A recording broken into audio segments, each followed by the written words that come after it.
MX Nationals Canada Riots 2014 with Mr. Mckenzie. How you doing, man? Yeah, very well actually. Yeah, cool. How was your journey to MX Nationals Canada Riots? Terrible.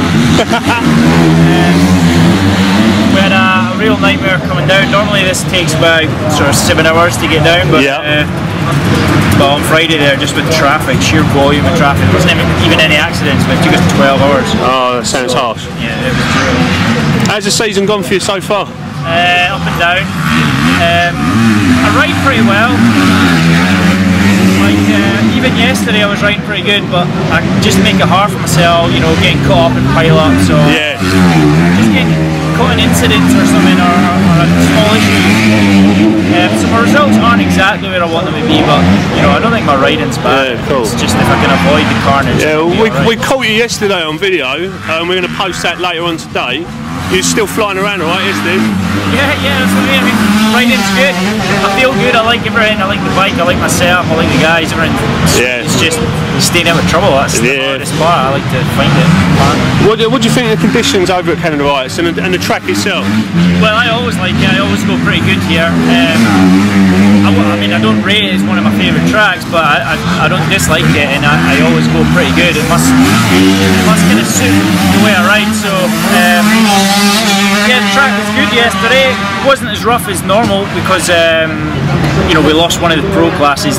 They jammed us both together. So but then this morning they've not graded it, and it seems a lot rougher this morning. So really? Overnight. I don't know if somebody was caning it overnight because it got rough. Either that or the track boys went out on the piss last night. Nah, but it's good. It's rough today, so it should be sweet. Cool, man. What are your thoughts on the MX Nationals UK Series? You know, it's a shame what's happened this weekend. The fact that there's been like such poor entries. You know, they try really hard. I don't know the guys too personally, the guys who run it, but they're nice enough blokes, and you know, from what I do know and from when I speak to them.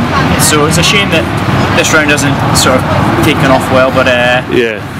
It is what it is. Yeah, it is what it is. It's good. All the main guys are here, and that's what counts, I guess. And yeah, no, that's alright. They do well. They listen to what we have to say, and they sort of amend the schedule, they amend to how racers want it. So. Oh, fair enough, mate. Fair enough. How'd you get on with the rest of your team? Great. Yeah.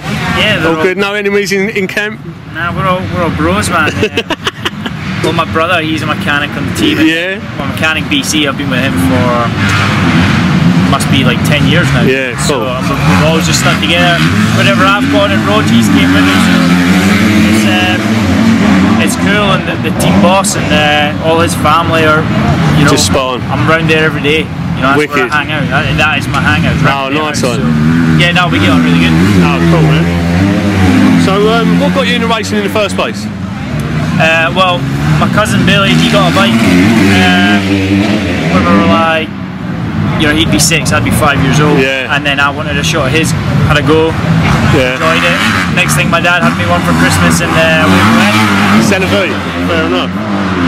Now, who comes to you with the Who comes to you to the meetings and that? My mechanic, obviously, and then. You know, because we're a team based in Scotland, we all try and travel together. You know, save on cost and stuff, and it just so logistically, there's like the full team. There'd be myself, the team boss, my mechanic, or the mechanics, my brother, who's one in BC, and then the other riders. And then I've just bought a camper actually just now, so my girlfriend tries to come as much as possible. My dad's going to start coming again with me in the camper. Oh, lovely. So it's just big family affair. It is, man, honestly. Even like the whole team, we're just like one big happy family. Oh, that's superb, man. Superb. Now, obviously with the series and everything else and training, what's your training routine like? Like cardio, getting on the bike as much as possible? Yeah, we ride 2-3 times a week. Yeah.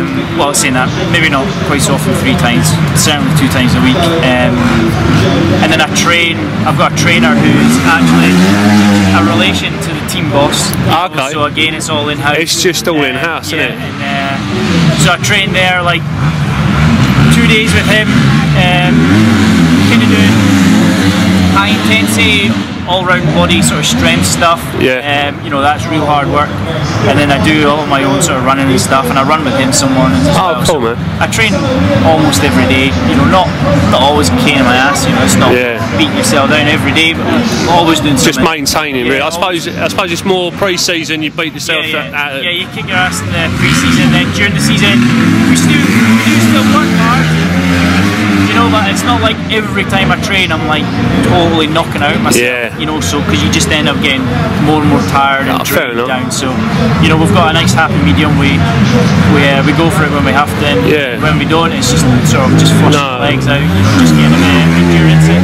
No, fair enough. Well, these sort of questions are more for like the youngsters and that. I mean, watching them racing yesterday and stuff, they're gnarly little lads, but you know, any tricks from the trade from the pros and that helps. I mean, what sort of diet? Is there anything you can tell them not to eat? Fast food. Yeah, fast food. At the minute, everyone. It don't make you fast. No, we've got a young guy in the team, Lee, and he's just like the next generation. But you know, if he sees a McDonald's, he wants a piece. Yeah, fair dude. Just can't drive past one without fancying it. So it's just a case of avoiding that sort of stuff. And, train hard. Yeah, that's it. I mean, what's it, that saying goes, you reap what you sow or whatever. Yeah, something like that. Yeah, and so you put effort in, you'll be repaid.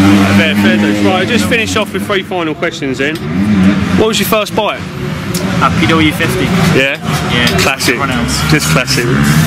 If you weren't racing, what do you think you'd be doing? I'd be a joiner. Yeah? That's what my dad is, to trade, and I've done a lot of years working with him, so I'm pretty good. Put together a coffee table and hang a door, yeah? Or build a house. Or build a house, fair enough. I'll come to you then when I'm having an extension, eh? Last and finally, who do you most aspire in the sport? Who do you admire most in the game that you're in? I mean, at the minute, as I get older, you know, I actually appreciate a lot of the new guys, like the young guys, what they're doing and how fast they're going and what they can do. And I'm like, before, as I was growing up, I didn't really look towards anyone. I just kind of put my head down and done what I done. Yeah, but now, you know, I appreciate like Torres. You know, I appreciate his style and his ability on a bike. And then in America just now, I like what Roxon's doing. Yeah, definitely. And I get pumped for them when they do well and stuff. Yeah, so no, it's just good. Those guys, like the new generation there. Yeah, kicking ass, isn't it? Well, thanks ever so much for giving time with Ash Extreme Sports. Bryan Mckenzie, see you later on, man. Cheers, man. Take care.